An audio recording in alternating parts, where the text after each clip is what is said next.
Dr. Pompa here with one of actually my very, very good friends who, if I threw well, I guess I'd have to drive a golf ball, but I could definitely hit his house. We actually live in the same neighborhood, but that's a new thing because Dr. Chris Zano just moved to Park City, Utah, and he is, in fact, my neighbor. So Chris and his wife, Whitney, are very good friends of ours. And he is a hero in my world. And you're going to hear more on this show how I should say, you can tap into your inner hero because we all have one. And when we don't understand it, we don't see it, or even get trapped in a false identity, it can affect our life, even our health. We've got a lot to talk about on this show, but this is a definite show that you're going to go from here to here because that's Chris's expert. Chris, look, you've been on the show before, so welcome to the show, but this is your second show that you've done on. So welcome, Chris. Thanks so much, Dan. I appreciate you. And Dr. Chris Zano is a chiropractor. And I don't want to say it in a negative way to any chiropractor, but I want to say more than a chiropractor in the sense that, he's been one of the most, if not most successful chiropractors on the planet, really. He really has been, and he's still doing chiropractic care, but he's moved beyond it in the sense of really mindset. And this has become an area that he's training doctors around the country, as well as folks like you that are also listening. So we're going to talk more about that. But Chris, many people maybe didn't see the last show that I did. We talked about Mr. Universe, which you were Mr. Natural Universe. Yeah, give me those guns, man. There you go. And I won't make him take his shirt off or anything. But by the way, those arms right there are literally the size of my thighs. That means I have pretty damn big thighs. But I'm telling you, the guy is a monster. I don't know if that's a compliment or an insult, Dan. That's a compliment, bro. When I all say that fasting. Yeah. But anyways, so Chris has a lot to share here. But Chris, tell people your story because they may not have tuned in. And I said you were Mr. Natural Universe in the past, and you've done some amazing things. But you know what? Really, what drove you, why you're sitting in front of me right now, is because you had your own story. And recently I was able to sit down and even talk to your mom over dinner about your story. And it really just, it really re-shook me of everything you and your family have been through. So tell a little bit about that for those who haven't heard it. 1998 won Mr. America. So let's set up the picture here. So look good, feel good, cover on the magazines, everything's great. And I was the personal trainer. I worked for some of the Orlando Magic players and Universal Studios Florida. I worked on the set with Hercules and Xena Warrior Princess, if you guys remember those shows. They would film in New Zealand and do also parts of Universal Studios Florida. Internet was getting big, so I started writing for internet and doing online magazines, cover magazines. So I was jamming. It was just a great entrepreneurship ride. 26, met Whitney, my wife, and we got married. Then 6 months into our marriage, just started going to the bathroom a lot. Just started getting worse and worse. I'm bleeding. Then I'm starting to bleed every time I go to the bathroom. And that's getting 10, 15 times a day. And then I play Google MD and I go online and I type in blood and stool and it says cancer. And I'm thinking, man, I lost my dad at 21 of cancer. My grandfather I never met due to cancer. And I just hit escape. I was just like in denial, forget it, not going to think about it, and hid it from everybody. But when you're bleeding 15 times a day, getting worse and worse, and then and then I lose my bowels in public at a TJ Maxx because the bathrooms were locked and I couldn't hold my bowels anymore. And that was the day I found out I had an incurable terminal disease called ulcerative colitis, autoimmune disease. And I was put on heavy drugs like prednisone, another drug that gave me hepatitis. That's how harsh the drug was. I had medically induced hepatitis, ulcerative colitis, worse and worse. Went to Dallas, Texas, to the best in the world, billion-dollar facility. They put me on low-dose chemo, Remicade infusions, interferon shots, 3 different organ rejection medications. So my immune system was shot. I had to wear a mask everywhere I went. Nothing worked. 230 pounds, all the way down to 158 pounds in about 4 months. The only option was surgery. That would leave me, I was pretty sterile. I would be 4 grand worth of drugs for the rest of my life. Still an 8% chance of cancer, multiple surgeries after that. We had about $250,000 in debt up to this point. And that was the only option they had. And I was legit. I took the drugs when they told me to. I was disciplined. Oh, yeah, you're disciplined, man. Yeah. And so that was it. So I flew home to see my mom, who already lost 2 sons. I had a brother who died of a freak accident. And then I had a brother died of a heroin overdose that my mom found. She found him, and she lost my dad. So this is a woman who lost like Mm. everything in her life. And this is son number 3 that's happening. Yeah. And then I went home to see my mom, and all the prayer emails that went out, everybody's, hey, hope the surgery goes well, da da da da. And then my anatomy teacher from 10th grade emailed my mom, says, listen, I want to see Chris when he gets home. So I fly home, I'm wearing the mask, and there's Dr. Bauman. He's like, listen, I need you to go see my doctor. He's a corrective care chiropractor. Will change your life. Now It what? was so absurd, dude. It's like, what's a dude who taped my ankles up and stretched my hamstrings, because that's all I thought chiropractic was, going to do anything for an incurable, like, ridiculous. Like, there was just no connection. Yeah. And I said, I appreciate you. Thank you so much. But I tried everything. And I did. I tried everything. Yeah, I'm And sure. then in the journey, if you're listening to this, right, whether you be a doctor, or whether you're a patient listening to this now, and you're going through something and it's tough, there's always people, and it might be this podcast, that they come into your life, and it might be for a day, a week, or a lifetime. They come into your life, and they may say something that shifts your perspective that could change everything. Right. So my anatomy teacher says, no, you didn't try everything. Because if you tried everything, you would have had your health.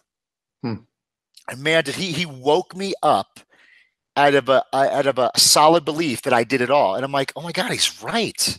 I didn't try everything. So I went to see this guy, Dr. Roger Romano, right? You know Roger. Yep. And he set me down and he taught me everything we know. Like, we all knew, we all took the test in biology, like, your brain controls everything. Yes, there's a spine and spinal cord. Yeah, 100% sense. And when I went back and I looked at my examinations, he took pictures of my spine that no one did. And my spine, my lower spine, that all those nerve roots that go to the organs, it was destroyed. It was trashed, but I never had pain. And this first bone underneath your skull that protects your brainstem, there was 50% pressure on that. And that goes to all your autonomic nervous system. And I saw blind spots that I never knew about. And I realized in the moment, health was not how I looked or how I felt. Because, right, we miss cancer and heart disease because we go on how we look or feel. Right. And I saw the blind spot, and that was it. But here's another thing. Here's another person in my life, Dan, that said something that shifted my perspective. And I told him, okay, listen, when am I going to get better? Because if you're listening to this right now and you have anything going on, like, and Dan, when you were not going through a good time, all you wanted to do was be what? Well. I want to be well. I don't care. When am I going to get better? Because all I was given by doctors is false expectations. Once we give you this drug, oh, no, okay, we'll switch this drug. Oh, no, okay. On down the line, baiting me. But once we take out your colon. So I'm like, dude, when am I going to get better? Right. And this is what he said. He goes, as long as there's interference in your nervous system that controls all function, your body is not in the environment to be able to heal itself. Right. And watch how he puts the responsibility on me. He goes, but when you choose to take care of your problem that you have that's affecting your life, then your body will be able to be in the environment to be able to heal itself once again. He goes, but the day and the hour you're asking me, he's like, that's not between me. He goes, that's between you, your body, and God. Yeah. And he goes, but I'll tell you what, you will get well if you don't quit on yourself. Yeah. And it was the most honest answer anybody gave me. And I'm so glad he set it up, because how many people on this line, you're sitting there and you're like, you know what? I've been listening to this podcast for 2 months and I'm not any better. Like, I'm going to give it 1 month. I'm going to try it for 2 months. Like, we put this expectation. I'm like, where'd you get 1 month out of? Well, I feel like 1 month is enough time, work, and money that I should see something, right? Like, we put these false expectations. So, this trying it, if you try something, you're surely to fail on that. So for me, and here's another thing, when you start healing the body, you will still see the manifestation of this experience, like I call it, or disease process. So I'm bleeding blood every single day. And even though I'm correcting my spine and correcting the cause, 1 week, blood, 2 weeks, blood. So I know it's difficult in the reality to say, right, I still see the manifestation of what I don't want. And then you start to get doubt. Is this working? Oh my, like, you start getting nervous, but then, 3 months later, I'm off half the drugs. And then 5 months later, I'm off all the drugs. And then 7 months later, all the blood had stopped and my body healed itself from an incurable terminal autoimmune disease called ulcerative colitis. And that was 16 years ago. Yeah, and it's about removing the interference. I hope everybody hears that, and we preach on that on this show. Physical, and Dan, it's And remember what Dr. Pompa said was right. It's about removing the interference, and there's multiple avenues of interference. So chiropractic for me, the nervous system, that is where I saw a blind spot of interference. But like Dr. Dan talked about, there's toxicity. I mean, Dr. Dan is an expert on all the blind spots and interferences that we don't necessarily feel, but are building up in our bodies, causing disease. And then we think we're a victim, or we had bad luck or bad genes. So interference is the key. You know, I just had a conversation with a client, right? And it was that very conversation. You know, many doctors giving many different supplements. I mean, she went from the meds to the supplements. And, you know, I said, look, you know, it's about not adding another pill, vitamin, although those things can be necessary, but you still haven't been upstream and found the causative factor. And any time I see an incurable or a chronic disease and someone still doesn't feel well, I know there's something still upstream: physical, chemical, emotional, right? Subluxation, as you talked about, it's up there. And the only way to get well is to remove it. All right, let's shift gears, because that's your story, man. That's why both of us are here, man, because we removed the interference, no doubt, right? We got better. You know, that alone encourages everybody. But, you know, I'm very selective, Chris, even the clients or the doctors that I take on to coach, because there's something about identifying with an illness.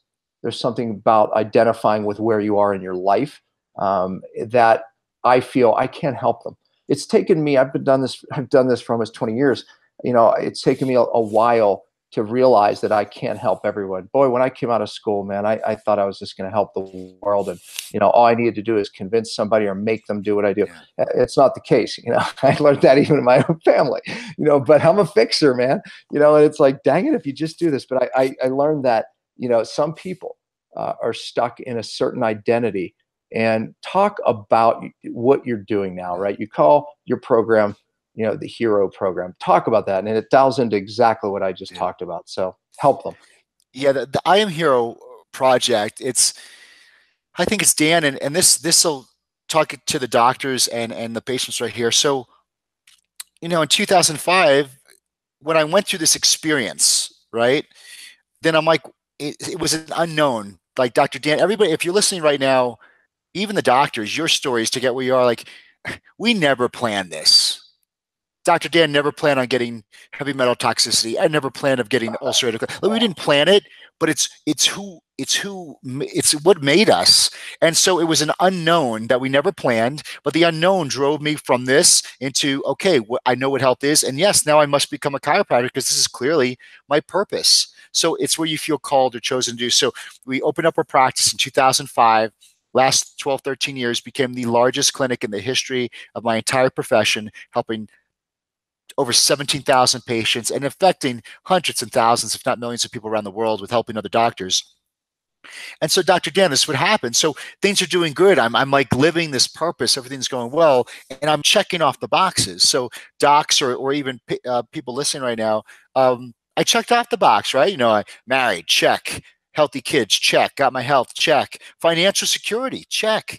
Time to do what I want, check. Like, so it's like all there. I checked off all the boxes, but now like there's this like thing inside me where I'm kind of, it's a silent conversation I'm having. I'm feeling a little depressed. I'm feeling unfulfilled. I'm feeling numb. I'm feeling disengaged. I'm thinking, well, maybe is this a midlife crisis? You know, I'm 39. Did I peak like a boxer, you know, like, because my practice was not, it was kind of coming down a little bit because I was comfortable. I was getting civilized, right? And but no one know this. It was, again, I was keeping this side. And it's funny how I'm just realizing now when I'm talking to you, Dr. Dan, I mean, that's kind of like my MO a little bit. Like when I was sick, I didn't tell anybody. So I realized like now I was going through this like pain on the inside and I just didn't want to tell anybody, but you can't hide it. Like you're becoming disengaged and numb with my patients. I'm becoming disengaged and numb at home. And then there was the day that your kids pointed out to you. I'm sitting in my office, Dr. Dan, and in the other room, I hear Justice, my son, my 11-year-old now. He goes, Mommy? He goes, what happened to Daddy? But listen, if you're listening right now and you can't see my face, it's like your kids know. Yeah. And they sensed the pain and they knew something was wrong and I couldn't hide it anymore. And so like in that moment, I realized I kept on asking my question, why am I doing this? And, we could sit here, Dr. Dan, and say, well, we want to help people. Yes, of course. We want to see people live their potential. Yes. But my deeper why, my deeper truth, or who I wasn't, I couldn't really nail it until one day I realized that I just wanted to be admired for achieving great things and contributing to the world in a way it's never seen before. That's what I wanted. And that was the truth. And I don't care if it sounds selfish, because it's the only thing that really softened those calluses. And Dr. Dan, like working with patients, I will tell you, when you're a doctor, we take every patient interaction personally. We do. Like, I can't serve and give my whole life to see someone get better and not and I can't care and not care at the same time. So, Dr. Dan, through especially with chiropractic and teaching the message, it's like your heart gets calloused because I allow it to from patients, because I would, you would see them get help, and then you would see them go back to the same death equation that got them there in the first place. And you know what? It would sting. It would hurt. It was like, did I help them? So I realized, like, that's always what I wanted, but I had this cow. So I looked at the definitions of admired and achievement and contribution. And on my phone, I'm doing it, and then I see like this word comes out, it's the definition of hero. Like, oh yeah, hero. And I looked into that, and it said a hero is one who is admired and idealized for contribution, amazing achievement, courage, and nobility. And I'm like, oh my God. I go, that's a great purpose statement. That's what I would love to do. And then I was remembered and reminded that all of us have a theme. Looking back in our lives, you'll see a theme that was always there that you really didn't notice. So looking back, it reminded me, well, wait a second. I was a kid in the superhero pajamas, or like my son, he's always in superhero pajamas. And I worked out to be strong and feel like a hero and look like a hero, and winning Mr. America, Mr. Universe. And, we beat the life-threatening terminal disease, beat that to later on become a doctor to go save lives. So here, if you're a doctor on here, I had the achievements, right? I had the contributions to the public. But one thing I didn't have, Dr. Dan, was I didn't have the courage to really allow myself to truly become who I was really deeply created to be. Right. And I realized I had taken down a secret identity. So even though I looked successful on the outside and had the Lamborghini and, which all the blessings, but I had taken on a secret identity. It was just a less than watered down version of our truth, because I found my identity in my job as a doctor. Right. And not in who I was created and destined to be. And so for me to extend the reach and contribute to the world and never see before, even outside the health and wellness field, it meant that I had to leave the comfort zone of what I knew I was good at. Right. So if I left that zone, Dr. Dan, I got scared, I shrunk, and I mourned, and I realized that when you realize you're living half your life or half your potential, the other half of your potential in life will torment you. And if you're listening right now, you're really not depressed, and you're not numb, and you're not burnt out. I found I was just grieving my potential. I was grieving who I was really created to be. And in that moment, I decided to create the I Am Hero project. Dr. Dan, you were there when we were in the kitchen. I was crying. Yeah. Because it was like, I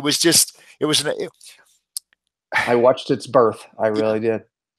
Like when you go into life, if you guys are listening, there's never an ending, meaning like you perceive there's an end of a relationship or an end of your health or an end of something, a career.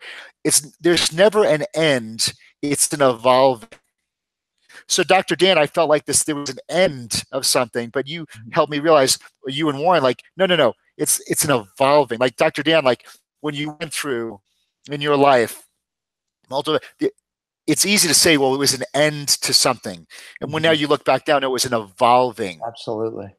And it's very tough. It's the caterpillar. Like the caterpillar, like I could sit here and say, I want to crawl on the ground. I want to crawl in the dirt. I want to eat crap off the ground. But like now when we're butterflies, it's different. We fly now. We see the world differently. But if the butterfly just focused on, man, I wish I was on the ground again. Like you're not, like it's an evolution where we need to allow ourselves to let life evolve us to that next thing that we were created for. Yeah, that's the hero. Let's pull back, because now you're helping people with this, right? So, and this is very important as far as your happiness in life, because to your point, if you have developed this false identity, which many of us do at different times of our life, that could be leading to an unhappy life, not a fulfilled life. And even these identities keep us in our illness, perhaps, and from healing. So talk about some of that, right? Because there's people watching this that are identifying with their illness. I said those are the people that I avoid taking on, even as my own clients. And I even doctors who say, hey, I want my life to go from here to here, my practice, I want to be fulfilled. I see a certain person who's identified with where they are in life, a certain thing. That's that false identity you're talking about. So apply it now to how this can transform their life. Yeah, well, a lot of times when that disease strikes, you hear people say they actually put the word "my" in front of it. Mm-hmm. Well, it's my name, the disease, and you personify that disease. You see the disease as becoming a victim, that this is now your thing. Or I am. Or I am. Oh, dude. I am a thyroid patient. I am a thyroid person. You know that. I am a diabetic. I want you to know that. I am, so that's a big deal. Yeah. You're so right, Dr. Dan. Like people, when I call my program I Am Hero, and a lot of people get a little offended by the I am because they associate it with, of course, God and, the ultimate truth. But the thing is, I'm like, well, aren't people using that? Yeah. Like you said, I am sick, I am fat, I am this, I am tired. Like you're using it every day. You're speaking it into existence because you're personifying this experience. Like I know it sucks right now if you're going through disease or crisis, but understand, what if this was an experience to a purification process, to where it creates this journey of unknowns and experiences and see, it's contrast, Dr. Dan. Without your issues right now, you wouldn't have contrast, because right now everybody who's sick, they guarantee, I know you're very clear on what you don't want, right? So now you're clear. You're clear. I definitely don't want this anymore. But when you're clear on what you don't want, it automatically sends another focus on, well, I know now what I do want. I know, like, I want to be well. I want to be well. Not that I don't want to be sick, I want to be well. And so it actually starts to clarify your true desires of your heart. And we see that as a disease and being a victim, but we got to actually see it as, this is an experience I'm going through to help define my journey and what I'm going through, and build resilience, or build something where, it strengthens your discipline, or maybe it puts you in an environment to start making changes you should have made. Mm-hmm. I had a really great, a very good friend of mine. He beat cancer. And he was a doctor too. He was a chiropractor. And the day he was diagnosed with colon cancer, he went back to the office, and his patients were like, and he was smiling. His patients like, well, you're happy today. And he wouldn't tell them what was going on. He's like, yeah, I'm happy today because today, I really decided I need to make some changes. So he saw it as like the ability and the opportunity to start making changes he should have made a long time ago. And he beat it. Because it was just the path. He saw it as, this is an experience I'm about to go through that's going to really create. Listen, guys, if you listen right now, words don't change people's lives. Experiences do. Yeah. Chris, right. What are some of the things that cause us to set up these false identities, right? And how can we avoid them, and how do we get out of it? So, Dr. Dan, you have kids, and if you're listening to kids out here, so if you're a parent, you'll get this really quick. I have a 5 and 11-year-old, and when you look at kids, they are optimistic. They have huge imaginations. They're so playful. They're very faithful. They're very self-confident. They have pride. They have ego. They're proud of themselves. They're optimistic. They live in linear time. No, they live in vertical time. They're just about now. They don't live in the past or the present. When do you want to go to the park? Now. Is it now? Is it now? Yeah. They are relentless. I mean, my kids have closed me 100% of the time. They're closers. They're very focused. They're playful. They're loving, man. They forgive. And the number one question our kids ask us when we tell them to do something is what? Why? Why? Why? Why? Why? And when they ask why, because they're trying to come to their own truths, and you look at it like, and I remember one day I said, listen to this error in my judgment. I said, I wish I had those qualities, because I would be, I could make better impact. I could be a better doctor. I could do more. Like I was saying, I wish I had those qualities, but then I realized, oh my God, that was always me. Like my kids never went to a seminar, an Anthony Robbins seminar. They didn't spend $1 in personal development. They never read a book on it. And I realized in that moment, my epiphany is that was all of us were innately born with those amazing qualities. And between them and 40, I call it through teachers, preachers, dogmas, belief systems, society, we're told what to do and what to think. When that kid wants to express himself and raise his hand, they're said, be quiet unless you're called on. So all of society, it actually, it blinds us of our vision and removes our permission to really truly express who God created us to be. And we conform. We conform to fit in. We put on this fake suit. We go by the checklist of what other people want for our lives or what the status quo wants for us. And we start living out other people's values. I need to be a doctor. I need to go to this school, that school. And then we put on this secret identity just to conform and fit in. Right. So how do you break out? Right. Yeah, I don't want to interrupt you, but I want to know how they break out. Yeah. And so the breakout is this. You could choose to live in the comfort and the torment of that secret identity, or there comes a day, and I really believe is this, Dr. Dan, like society really trains us. As a kid, we love uncertainty. We love the unknowns. We're adventurous. So what's under that rock? What's in there? What's that? But like we're curious. But as we're being raised, we're taught to be, it's really to control us and to conform us. We're taught to stay in certainty and comfortable, such as this. Right. We know after first grade, there's second, then there's third, then there's fourth, then we know there's middle school, and then we know there's high school. Then we're taught after high school, everybody goes, college, it's certain, right? Then we know after college, we need to get some career. And then we know, hey, before 30, especially women, they were taught like their babies would be like birth defects after 30, right? Like, isn't that ridiculous? So women would start to feel, hey, I'm getting pressure. I need to get married now. So, and unfortunately, that between 27 and 30, when the pressure's on, guys and girls, they would actually start to make that relationship they're in fit because it's time, when maybe it wasn't the right relationship. And then they get married, and after you get married, you got to do what? Got to have kids. And so by your mid-30s, where people call it a midlife crisis, it's not a midlife crisis. It's because you checked off the boxes. Life, like, hey, you're there.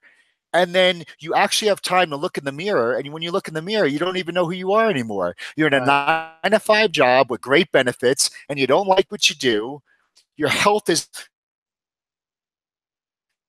just book and all these other things just to get some type of distraction from your life, and you realize you're not happy because you lived a life that everybody else wanted you to live. And then that's the day, Dr. You don't know who you are anymore, and you have to make a decision. Like, look the other way and just be comfortable, or are you going to go through the very uncomfortable actually reintroducing to yourself to who you are? Like, it's like, I had to look in the mirror and say, this person in the mirror is the only one I'm with right now, and it's the only one that's going to help me through this. And I introduced to myself, and it's tough to build a relationship with yourself when you were living something that wasn't you for such a long time. And it was really reconnecting and remembering who that little kid was again and becoming childlike. Yeah, so I want you to speak to people who are stuck in their illness. Matter of fact, identifying with it, right? So, I can spot these people, right? And I know that I made up a word, they're not helpable. And I have a brief conversation with someone before I take them on. I'm looking for certain things they say, that it basically shows that, they become not helpable because this is a safe zone. Believe it or not, they would say, Chris, and here's my fear. Most people watching this say, well, that's not me, because it's hard to identify yourself when you're in it, right? But it becomes safer, and that's what you're talking about, right? It becomes safer literally to say sick as opposed to visualizing yourself living a well life. We can't almost even visualize that self. So speak to those people watch this, because believe me, there's many of them. Yeah, it's so right, because sometimes, and it could be you're right, Dr. Dan, you don't see it because it becomes subconscious, because a lot of times when you're sick, let me tell you, when you get sick, that's a good way to get a lot of good attention. You get care and love from people outside of you. All of a sudden, they care for you, they love you, they're going to pray for you, and you're getting this wonderful attention that maybe you yearn for. And so sometimes the person thinks, if I get healthy, I lose this significance. I lose this love. That's one thing that could keep you sickness. We Right. would call that the emotional subluxation right there, Right. right? Yeah. Yeah. Um, another form, and let me tell you, I want to just speak to that. The feelings and mourning of your health is normal. Hmm. No, that's Totally. nothing. There's Totally. absolutely nothing. Don't let anybody tell you abnormal about Yeah. that. And having good days and bad days is normal. Totally. I get it to where when I had the best doctors in the world tell me this is the only option, I believed that was the only option. Hmm. I accepted it, and that's what it was. But like I said, it took someone to tell me something that just shifted my perspective. Like that's the thing. We're not going from 0 to 100. Like we just need to look. If you're listening right now, here's the way out. You might be looking for 100% miracle. And I'm believing for that. I'm believing for your victory on that. But here's the thing. Instead of going for the 100% miracle, all I want you to do is what is the next easy logical step. So it might be going from hopelessness, I'm a victim, to, you know what? Maybe I'll look into that. Like it just a Hmm. little bit better feeling. Next Right. logical step. Next logical step. You know what? Maybe I'll start switching out. I'll start switching out the things I eat, or maybe I'll start eliminating some of these things right now. I'll just do that one thing. Okay, and then it's the next logical step because I know in the moment you want it gone tomorrow, but understand is what is this next logical step? Not just tactical, like a lot of the things Dr. Dan recommends, but actually like emotional. Okay, well, I'm not really a victim because hey, listen, I have thyroid disease, but I mean, have other people cured themselves of that? Well, absolutely. Boom. See, now you feel a little bit better. You're not a Hmm. victim because well, there's a little bit of hope. Okay, so people have done that before. Okay, so there's a chance that I can do that. And then like it's just the next because you feel so bad, you're such a victim, and your thoughts are in the worst place to be is powerless or apathy and indifference. That's you're vibrating on such a low level, you can't get up here. So Yeah. we just got to get you one One one step at level a up. time.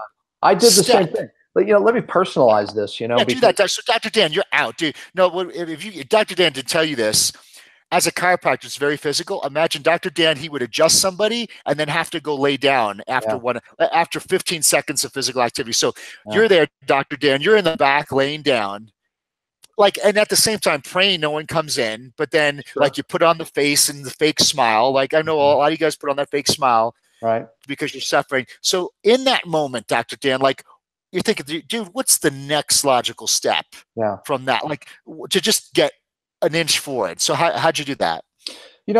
There's a great example here because I became chemically sensitive massively, Right. right? Where Mhm. my life was so bad. I'd get behind a truck with diesel and I'd be wiped. I'd ruin my whole day. Or sitting next to somebody with perfume, or walking in a room that had some mold or air fresheners, and it would wipe me out for days, oftentimes. So I went to the most logical thing. I became an avoidance, right? Which is logical and true. And I believe to some degree, when you're getting well in that state, you have to avoid.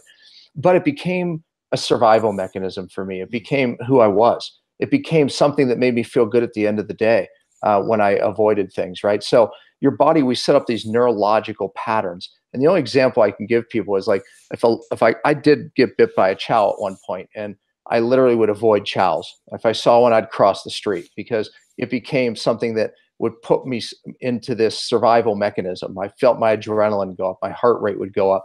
Why? Because my body wanted to survive another dog bite, right? So if the chow came, I either fought or flight. So no matter what, it was preparing me for that. Well, that's exactly what was happening with me with the chemicals. My body knew that these toxins were so overwhelming because my bucket was so full that it set up a neurological pattern of releasing certain chemicals like adrenaline, cortisol. Inflammatory response would happen in my body with the smallest whiff Mm. of one chemical. Here's the problem. I got my bucket unloaded and I became healthy. But the problem was my body was neurologically running down that same pattern. That happens in every area of our life. I'm using this as my story. So what you're saying is what I had to do. All of a sudden, I had to realize this has become my life. This has become what makes me feel good at the end of the day when I'm avoiding and this and that. And it literally became who I was. It became part of my identity. I had to take it one step at a time. I remember the day I was at the gas station and I would always make sure I was at the right place so the wind wouldn't blow it. I said, no, not today. I said, this is going to be my victory today. My victory is not going to be avoidance. My victory is going to be, I'm going to stand here and smell the gas, and I'm going to tell myself how strong it's making me instead of how, it's devastating me. So I had a little victory, and I felt it. I was like, you know what? I can deal with this, Then it was the next thing. That was the next thing. I literally had to reframe my whole life because I knew my body was well. My body didn't need to save my life anymore. I mean, our bodies will do everything to save its life. It didn't need it. I had to tell it, I'm okay now. Thank you for serving me. Yes. And you served me well, because when I was sick, it needed to do that and it was doing me well. But now it was serving me not so well. And I had to tell it that. So it was a lot of self-talk, but it was a lot of those steps that you're talking about, one little thing at a time, one victory at a time. And all of a sudden, my day then became about those victories instead of the avoidance victories. So that's my personal experience with this, Chris. And, I had to change who I was, man. I did. And so if you're listening to this, you're so right. Cause I like Dr. Dan's right. So watch this. I could tactically do something that's just that next step, which is good. That's the actual doing. But like Dr. Dan said, like if the shift doesn't happen emotionally, mind, body, and future, then I could, because it's the, I could take something or do something different in my life. But you're right. If I still have that same neurological pathway going on. Another thing, and I don't recommend you stay here long, but it may be just the very next step you guys need. If you're sitting there and you feel hopeless, apathetic, or indifferent, then actually a level that's one step above that, which is where you want to go, is anger. Because anger, there's a little bit of self-empowerment. Did you notice when Dr. Dan's like, you know what? Not today. He got pissed. Yeah. Sorry, not today. Wow. I'm going to stand in front of that frigging gas. And you know what? It's going to suck. My body might be racked, but I'm like, no. Yeah. I'm like a little bit of anger gave him a little bit of drive and power to move forward. Now he didn't stay there, but I guarantee he did that. And what did it do to him? It brought his confidence up another level and hope. See, it's creating momentum. So I guess, Dr. Dan, when you're indifferent, when you're victimized, when you're in apathy, there's zero momentum. It's like a stone. So how do we get a boulder rolling? And like Dr. Dan said, where I say sometimes a little anger gets it going. Navy SEALs do that. Those guys are freezing in the water and they're crying and they're getting scared, and they tell them, tunnel it into anger, because they know it's just the next level up. And then they build confidence. I could do this. This isn't as cold. And it creates this. But Dr. Dan, good, we're having those situations, but then explain to people when they get a down day, right? Because it's not ascending straight up. It's literally zigzagging, right? Or up and down like a sine wave. And I really think what that's doing is those rough days. I really use, Dr. Dan, I believe you did too on a level, is I used my emotional guidance system. Like the days when I knew I was feeling bad, instead of saying I'm feeling bad, I felt I'm thinking in the wrong direction. Like this is not getting me there. So it was just creating more contrast. Like, so I would say I'm getting scared again. I'm getting worried again.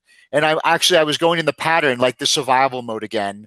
And when you're scared and when you're in panic, you can't hold that and hold hope at the same time. Yeah. Right. Yeah. So it's the next step level in thinking. So that's where Dr. Dan would be like, okay, so Dr. Dan, you had some good days. Now on those bad days, and we know, and you used prayer. We know that. So explain to us on those bad days, what were the thing? Was it something that you just kind of, those bad days just came and went and you just kind of like maybe sat in it and let it take its course? Or were there's actually something that you would do to recognize and then get out of it? Or how was that? On the bad days, I would evaluate my thinking in that moment. And I would say, okay, I would try to change my belief or my premise in the moment, meaning because that's going to change your language. That's going to change your actions. That's going to change your destiny.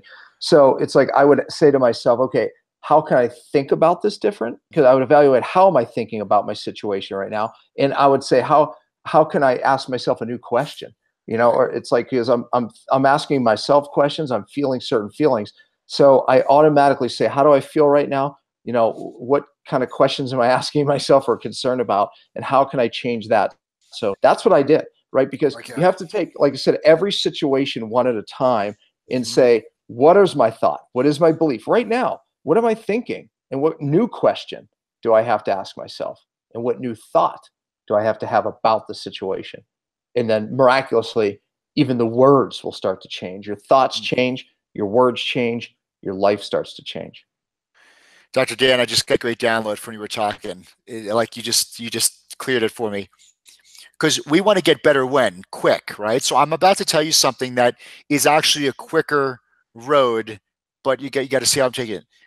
Let's say there's an emotional journey, there's emotional action and journey, and there's physical action and journey. And the body is organic and it will take time. There's always time for the process of healing. So the emotional journey Dr. Dan just went through, that is a quicker action step than the actual physical manifestation of getting well. So in the moment, right? See, so in that moment, feeling bad, he took an emotional action, an emotional journey, and you could get quicker results emotionally than you would physically. True. Right. So just think about, so if you want results quick, it's like you're looking for this physical manifestation to be quick, and it is happening quick, not on your terms, of course, but you could get there quicker through getting that emotional journey or emotional action first, because you'll feel better or get better results quicker as this to keep you as the physical manifestation of healing is happening, because the body heals organically, and Dr. Dan could tell you the billions of processes that are having to coordinate like a symphony to detox, to do all these things, all that whole healing process. It's mind-boggling, and it does take time, but the emotional change and action can happen very quickly. Let me tell you something. If you watch we just got done with the Olympics, right? Yep. If you watch the skiers, if you saw them, if you watched all of them, Lindsey Vonn, all of them, they had this thing that they were all doing like this. They had their eyes closed and they were doing this thing. What they were doing is visualizing themselves going down the course. And that's why they inspect the course first. So they go down and they look at every bend and they know, and then they see that bend and they're doing their thing. They're doing the thing. See, because the emotion will move the physical. Mm-hmm. The emotion is the stopping point. So the coaches have trained them that if you can't see yourself emotionally getting well or going around at that certain rate, then the physical will follow.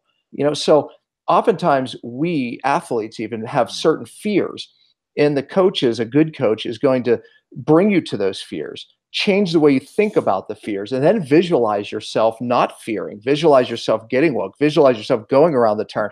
So you see these athletes doing this to be the best of the best. You have to apply the same darn thing in your bad days to have a better day, your better days to have perfect days. You have to apply that. This is first, and then the body follows. And if you want to bring the physical part all the way down to the cellular level, this is Cellular Healing TV after all. Bruce Lipton proved that our thoughts create, right? Our thoughts, our beliefs, our thoughts create, even, like I said, the way we speak. And that creates our actions. Actions become habits. Habits become who we become, right? That becomes our destiny. So it's like when we say, gosh, why do I do this? Why can't I get well? We're down here in the physical, but it does start here, just like the athletes. So this drives our cell function. It can. So if our cells aren't detoxing properly, maybe, just maybe, it's our thoughts. I would say maybe it's a part of it. The emotion moves before the physical. I think that was well said. Yeah, and really, what is a belief? A belief is a thought about something you have over and over and over and over and over again. So it's your repetitive thought about something that really creates this belief that you have. But it's not, and it becomes your truth because it's the thought you have over and over again. But it may not be the truth, such as the person who says they're sick or they're a victim of that. Is like, because that's the thought they're having over and over and over again, therefore becoming a belief of that. It's funny because I was just pulling some notes out, right? Because I'm doing a lecture, and y'all have to hear this because you have to understand how this affects you. It's your DNA. So this is what Bruce Lipton says, right? So your beliefs become your thoughts. Okay, that's your subconscious. That's your record. That's what drives every physiology in your body, your health, everything, who you become. Okay, so those thoughts then become our words. So that's why I always tell my children, and so do you, it's like, watch what you speak, because that will also feed back into that subconscious and you become that. Now watch what happens. Your words become your actions. Your actions become habits. Habits become your values. So that's the whole new identity for that sake. And then the values become your destiny. Now you're solidly in a new person. But here's what he teaches. What happens is that actually feeds directly into your DNA. And then your DNA tells something called RNA. RNA carries a message, and you develop proteins. Your very being of who we are, us, is proteins. Your hormones are proteins. Your neurotransmitters, how your brain works, are proteins. Proteins, skin, muscle. So the DNA is literally controlled first by your thoughts, your beliefs, I should say, that whole pattern, and then it changes your DNA. So this is now your thoughts are becoming who you physically literally are and how you physically function. DNA, RNA, and ultimately then your proteins. And it literally becomes flesh. It literally becomes action, hormones. Now it's how you feel every day. Do I feel motivated? Do I feel so? What I'm telling you is it starts with the thoughts, and then it becomes that. So the athletes that are doing their thing, visualizing that becomes a physical manifestation, literally from the DNA of every cell of your body. I mean, that's some serious science, folks, but I'm telling you, you want to become a new you have to change the way you think about you. You have to identify with your inner hero. I'm telling you, Chris, I mean, it's big stuff, man. And whether you're trying to change your success, your happiness, or your health, this principle is first. Yeah, let's give let's give everybody listening or watching a good tactical step on that, because I want them to actually do something. And this is something that I do, that I think it's something they could do, and it keeps it in front of you. Like sitting Right. there, everybody's like, well, I want to feel better. I want to get well. And that's just the thought of it, right? So that's your goal, of course. But what I do is, especially in that state, we want to keep the victory right here all the time, right? Right. So when you're having a bad time, I need to create a new anchor. And so what I do every morning, or every day, I have like a little book pad. I don't want to say my goals. I write my desires down every I morning, like that first thing in the better. morning. Yeah. Meditate a little bit, just clear my mind, write my desires down. So it's what I mean by desires, you're going to write down how you want to see yourself in the future. And it's all the I ams. I am healthy. I am secure. I have potential. I have wonderful experiences. And I write this down. It's what I want. I am hero, I speak all around, like all these things, Justice and Titus and all stuff about them. And I write these goals down in the morning. I write my targets that would make today successful. So today, podcast with Dr. Dan, quiet time, like your little, that could be your protocols, whatever you do. Then I put successes. At the end of the day, I write down my successes because I want people to see that you are winning on a daily basis. Yeah. And then part of the successes are the unknowns. Like the unknown is, here's an unknown. Wow, I heard a cellular TV today that really changed my day. It was a win. Like it was an unknown. Like, let's say you were having a rough time and you heard this message today, and you're like, it spoke to me in the right time. Because see, I want you to be aware that God is speaking to you all the time. Meaning like experiences are like, we're looking for this audible voice. Like everything is leading and guiding you in the right direction. But when we're not looking for it or tuned in and tapped on, then we miss it. So I record, hey, Dr. I learned this from Dr. All these wins, all these things I didn't plan on. So I really see every day I'm winning. Like literally, like the universe is guiding me every day through people and audios and books. And then before I go to bed, I write my goals and desires down again to keep focused. And the reason why you write them down is because now they start to become the lens I look through. So when I'm talking to Dr. Dan, well, it's fulfilling one of my things. Look, right here, one of my goals is I attract relationships that help support the manifestations of my desires. So Dr. Dan is and maybe so we have a relationship that's supporting the forward movement of our desire. Like, so you see, so when you write your goals down, then your whole day, you're actually aware and sensitive to those things that are working towards your desires. It's intention. It's intention. Yeah. And the reason why you do this every day, guys, is because you keep it in front of you. And then every day, these desires and goals change. You're like, you know what? I don't feel like starting a podcast, right? So, so you don't write your goals down once. You allow them to evolve, because today, after this podcast or after this cellular TV, something shifted in you. You ascended, you look at things differently, and maybe your desires shifted. So every day, from a month ago, these desires and goals changed, and you're allowing yourself to course correct, and you're getting very clear. So when I keep these things in there, and it's keeping a journal, and this helps create the momentum of getting that boulder off of your chest and getting you moving, because you're going to say, you know what? Today I feel a little bit better. You know what? Today I started something new. A win today. Oh, I did this for myself. So you start to see and focus on, like Dr. Dan, the intentions that you are winning. Because it's tough when I think I'm in a losing battle.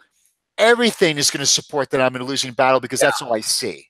Yeah. So let's say So you have a bad day. I mean, it's the yeah, worst day ever. At the end of the day, you're saying, well, there was no victory. Say, yes, there was. yeah, Again, you have to change the way you think and the questions you're asking yourself, because you say, yeah, gosh, but what did I learn in it? Actually, one thing I learned was this. I'm telling you, if you intentionally sit down at the end of the day, you'll realize you had more victories than you thought, even in your worst day. Because I'll tell you what, if I didn't have bad days, I wouldn't have had great days. My bad days probably most likely led to more information and discovery than my great days. Matter of fact, my great days never put me in study. My great days never put me into a study that, I learned something. It was my bad days every time that drove me to another level. So, but how often did I take the time at yeah. the end of the day to identify that? I definitely could have changed my outcome and my destiny a lot sooner if I would have. I Yeah, know. you have a bad day. What happens to a bad day? It humbles you. So you could write down, I am so grateful for the health I will achieve. Like I am grateful for my health. I am, and Grateful for you the good just days. speak, yeah, like I realize today how grateful I am for my health when I get it, Yeah. or like as I'm getting it, as I'm building it, or like today, like someday, hey, listen, the basic things you become wins. Like I got Mhm. out of, for some of you, like Dr. Dan, when you were so exhausted, I got out of bed today and went here. Win. I Yeah. listened to the cellular TV. Win. Like that's a win. You heard this? Yeah. Win. Like so, Yeah. like you really start to realize, like I am winning daily. And this lie I'm believing is going. The secret identity I'm in is lying to me. And Yeah. here's the thing, guys, with the secret identity, you think it's just going to go away nicely? No, no, no, no. It's like any other animal that fights for its survival. When that animal feels it's going to die, it will fight and give it everything it has and claw its way because it's trying to protect its survival. Until it loses hope, by the way. And that's what, Beautiful. when you When you do these switch, five things, you're basically, hope's yeah, a funny thing. If you read, matter of fact, I'm rereading yeah, actually, Viktor Frankl, yeah, The Search for yeah, Meaning of Life, right? I mean, absolutely unbelievable book. If you haven't read it, I mean, it will speak to you, because basically it is about that. The moment we lose hope is the moment he saw everybody dying in concentration camps. And it's written from this perspective, folks. And, I never had a day that bad. Let me tell you something. I never had a day that bad. And yet it was the people who held on to hope that survived. So what this does, it by doing this at the end of the day, the beginning and your end of the day, it not only creates hope, but it's changing your physiology, no doubt about it. And it really sets you up for, more healing, more happiness, whatever it is. I mean, listen, the same things apply if you're yeah. a doctor listening to this who want to, take your practice to the next level of healing, whatever you're doing, wherever you're stuck, man. There's people stuck all over the place because And that's what we do as humans. and it keeps the vision, because if you think about it, when you write down that vision or the desire of your heart, that's that's the spirit of you, Yeah. that's it knows it knows the truth. So when you look at, like, we're told again, you got to let go of what you were told in education society. Like when I write my things down, it's very easy to think, oh, you're just dreaming. Hmm. That's delusional. But see, my spirit knows the truth, and my brain might be bamboozled by a reality that it thinks is there, but it's really not. So that inner desire is always truth. So I write my truth down, and that becomes your vision. And Hmm. now, when you're sick like that, you write these things down daily. So you always keep that vision in front of you. Yeah. And as long as that vision is there, it's like the light, it's the lighthouse, it's the beacon that's pulling you forward. Because let me tell you, that vision you write down, that's what pulls you through the tough Yeah. days. And I'll tell you, vision boards are critical because Yeah. it gives you a picture. Vision boards are actual pictures, right? You can create them on your computer or something you literally stick to your wall, your refrigerator, something you see every day. And it's a vision of you healthy. It's a vision of the home that you desire, the Yeah. vacation that you haven't been able to take with your family. It's a vision of you doing that thing that, would fulfill you. Yeah. Because, that's another just a complete manifestation, Yeah. and it makes you so intentional. So that's another suggestion I think Yeah. both of us would have. So I'm creating a new one myself, just for Yes. these for I love to recreate this because it's another way to take me to a higher level, and I'm going to take other people with me, man. That's just who I am. Same with you, brother. So Always. Chris, thank you for being with us, man. Yeah, it was great stuff. This is going to be a big share show because I'm telling you, this applies to every one of us, no doubt, to go to whatever level you are. But we become stuck, man. We got to dig in for our inner hero. It's there somewhere. And that's our most authentic self, isn't it? It always is. And everybody has to understand this line. We're all in different parts of our life, but you got to understand we're all co-creating together. Mm. And that's why you are on this line right now. We've all been through it, but we're on different chapters of the book, and all our experiences are so we can help each other. Yeah. So it's co-creation at its finest, and it is the true authentic hero. Like, remember, everything is working for your good, and it's creating the true authentic version of you. Yeah, love it, man. Great place to stop. So, Yeah, Dr. Chris, appreciate and love you, man. Thank you. no problem. I appreciate you guys so much. All right, we'll talk, man. Bye.